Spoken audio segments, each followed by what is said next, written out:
Hello বন্ধুরা, welcome to my channel. সকলে কেমন আছো? আশা করি খুব ভালো আছো। আবার একটা নতুন ব্লগে সকলকে স্বাগত জানাই।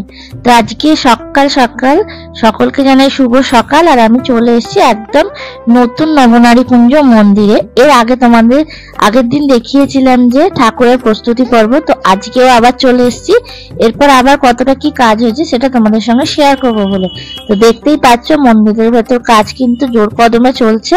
সমস্ত ঠাকুর প্রায় রঙের কাজ শেষের দিকে। আর এই দেখো এখানে একটা কালী ঠাকুর তৈরি হচ্ছে। এই ঠাকুরটা কিন্তু আজকে পুজো, আজকে শনিবার দিন কিন্তু এখানে রক্ষাকালী মাতার পুজো আছে। তো এই ঠাকুরটা এখানেই তৈরি হচ্ছে। চলো দেখাই বাকি যে কাজগুলো হয়েছে। তো সেগুলো সকালের দিকে কতটা কি তৈরি হয়েছে সেটা তোমাদের সঙ্গে একটু শেয়ার করে দিচ্ছি। এই দেখো এখানে নবনারী ঠাকুর রয়েছে আর তার দুপাশে জয়া বিজয়া রয়েছে। তো মুখগুলো শুধুমাত্র আর হাতগুলো কালার হয়েছে। তারপর ঠাকুরগুলোকে কিন্তু শাড়ি পরানোর কাজ হবে। আর এখানে দেখো নিচের দিকে ঠাকুরগুলোকে এখন কালার করা চলছে। ঠাকুরের গয়নাগুলো, মুকুট এসব কালার চলছে। এই শিল্পী দাদাদের হাতের কাজ অপূর্ব সুন্দর। যখন পুরো কমপ্লিট হয়ে যায় নবনারী ঠাকুরটা দেখতে কিন্তু অসাধারণ সুন্দর লাগে। তো দেখতেই পাচ্ছ প্রস্তুতি পর্ব কিন্তু জোর কদমে চলছে 2025-এর। আর এখানে দেখো ঠাকুর তোমাদের দেখালাম। তারপরে এখানে জগন্নাথ তৈরি হচ্ছে, বাইরে যমরাজ প্রায় শেষের পথে। এখানে দেখো জগদ্ধাত্রী ঠাকুর যে দুটো ওপরে থাকে রাধা কৃষ্ণের দুপাশে, সেই ঠাকুরগুলো। এটা হচ্ছে ষড়ভুজ। দেখতেই পাচ্ছ ঠাকুরের কিন্তু 6টা হাত রয়েছে। এখানে পুতনা রাক্ষসী রয়েছে। এখানে দেখো ঠাকুরটাকে যে ভারত মাতা মহাদেবের দুপাশে, এই ঠাকুরটাও কিন্তু উপরে বসানো হবে। সেই ঠাকুরগুলোকে শাড়ি পরানোর কাজ চলছে। আর এই দেখো চালচিত্রগুলো কিন্তু কালার হয়ে গেছে। তোমাদের আগের দিন দেখিয়েছিলাম মাটির কাজ হয়েছিল, বলেছিলাম না রং হয়ে গেলে কিন্তু আরো সুন্দর লাগবে। এখানে দেখো মহাদেবও প্রায় রং কমপ্লিট।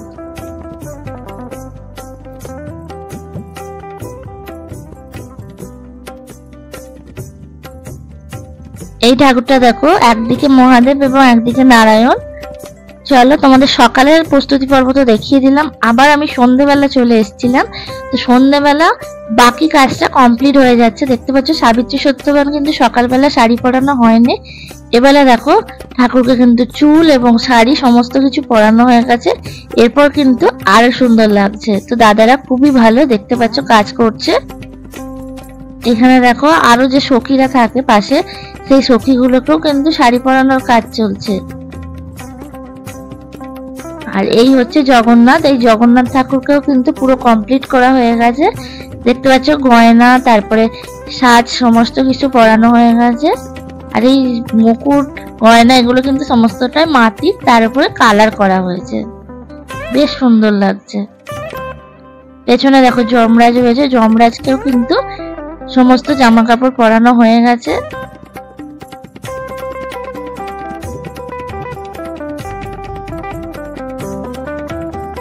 এই দেখো ষড়ভুজ ঠাকুরটা কিন্তু কালার হয়ে গেছে, শুধুমাত্র মুকুটটা পরানো বাকি রয়েছে। দেখতে পাচ্ছি জামা কাপড় পরানো হয়ে গেছে, বেশ সুন্দর লাগছে কিন্তু ঠাকুরটা। এই ঠাকুরটা কিন্তু অন্যরকম। এই ঠাকুরের বেশ বিশেষ একটা বৈশিষ্ট্য আছে, তোমরা দেখো। আর ঠাকুরটা কিন্তু পদ্ম ফুলের ওপরেই দাঁড়িয়ে আছে।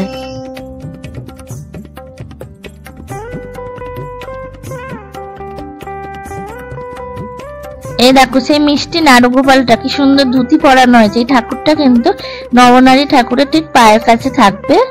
আর তার পেছনে রয়েছে পুতনা রাক্ষসী।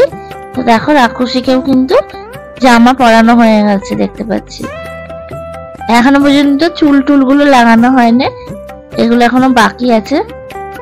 দেখো এপাশে যে আরো সমস্ত শ্রীকৃষ্ণের যে নানা রকম রূপ এগুলো তৈরি করা হচ্ছে, এগুলো সব লাগানো হবে পুজোর দিনকে, তোমরা দেখতেই পাবে।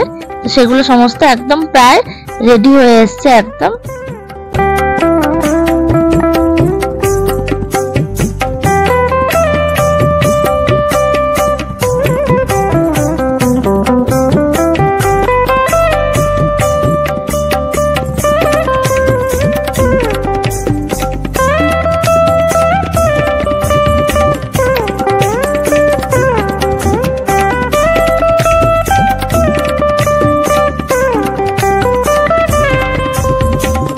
যেখানে নবনারী ঠাকুর থাকে সেই ঠাকুরের দুপাশে থাকে গৌর নিতাই।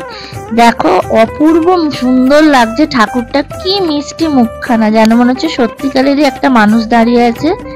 আর এখানে দেখো নারায়ণ দেখাচ্ছি, এই নারায়ণটা থাকে সাবিত্রী সত্যবানের ওখানে।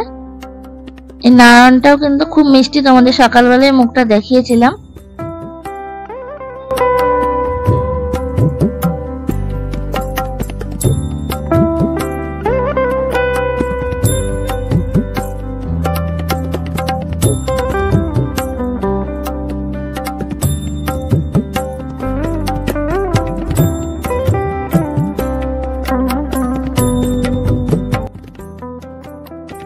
দেখো ঠাকুরকে যে ফুলের মালাটা পরানো হয়েছে সেটাও কিন্তু মাটি দিয়ে তৈরি, অপূর্ব সুন্দর লাগছে দেখতে।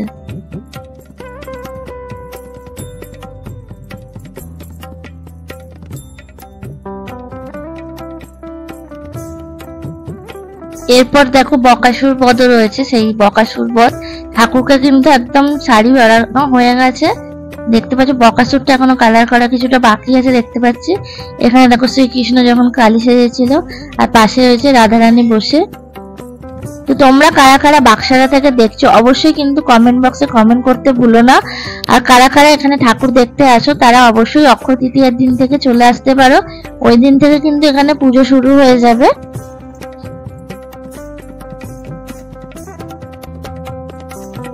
এর আগের বছরের নবনারী ঠাকুরের প্রস্তুতি পর্ব এবং পুজোর সমস্ত ভিডিও আমার চ্যানেলে দেওয়া আছে, কেউ যদি দেখতে চাও আমার চ্যানেলে গিয়ে দেখে নিতে পারো। তো এবছরও সেটা তোমাদের সঙ্গে শেয়ার করছি। তো যারা আমাদের হাওড়াবাসী বন্ধুরা আছো তাদের কাছে একটাই রিকোয়েস্ট, তোমরা প্লিজ ভিডিওটা স্কিপ না করে পুরোটা দেখো, আশা করি তোমাদের ভালো লাগবে। আর সকলের সঙ্গে প্রচুর প্রচুর শেয়ার করে দিও।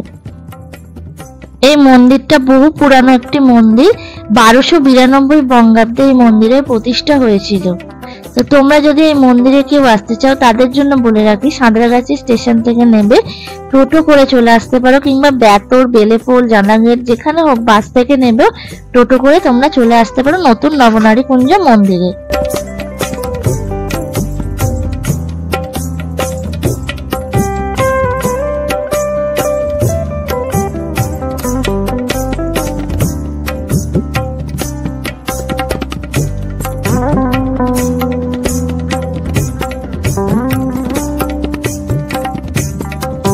এখানে দেখো যে সরস্বতী ঠাকুর থাকে, সেই সরস্বতী ঠাকুরটাকে কিন্তু এখানে শাড়ি পরানোর কাজ চলছে।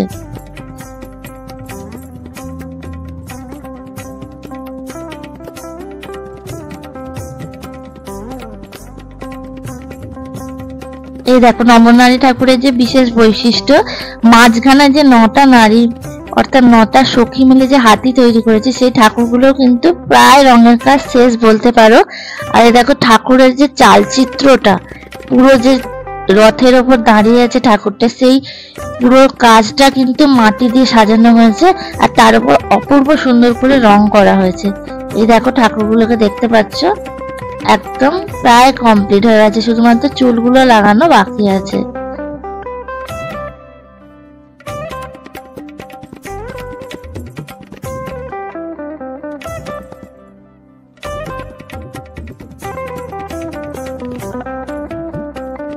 এই দেখো দুপাশে যে জয়া বিজয়াকে তোমাদের দেখিয়েছিলাম, সকালবেলা কিন্তু শাড়ি পরা হয়নি, সন্ধ্যেবেলা কিন্তু শাড়ি পরানো হয়ে গেছে। একজনকে ব্লু এবং একজনকে হলুদ রঙের অরিজিনাল শাড়ি পরানো হচ্ছে। আর দেখো রাতের বেলা কিন্তু ওই জগদ্ধাত্রী দুটোকে ওপরের দিকে তোলা হয়ে গেছে। তারপর একদম ওপরে দেখো মহাদেব, ভারত মাতা সমস্ত কিন্তু লাগানো হয়ে গেছে, দেখতে পাচ্ছ ঠাকুরগুলো। আর এখানে কিন্তু নিচে রাধা কৃষ্ণকে কালার করা হয়েছে, শাড়িটা পরানো বাকি আছে, শাড়ি এবং গয়না মুকুট সমস্ত কিছু পরানো বাকি আছে, এগুলো কাজ কমপ্লিট হয়ে যাবে। হাতে আর রয়েছে 4 দিনই বাকি, তার মধ্যে কিন্তু সমস্তটাই ওনারা রেডি করে ফেলবেন।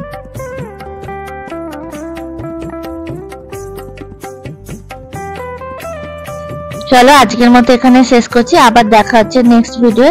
ততক্ষণ সকলে খুব ভালো থেকো, সুস্থ থেকো। আর এরপর নতুন কিছু আবার আপডেট থাকলে সেটাও তোমাদের সঙ্গে শেয়ার করব। তো যারা ভিডিওটা দেখছো তারা অবশ্যই প্রচুর প্রচুর শেয়ার ও লাইক করে দিও।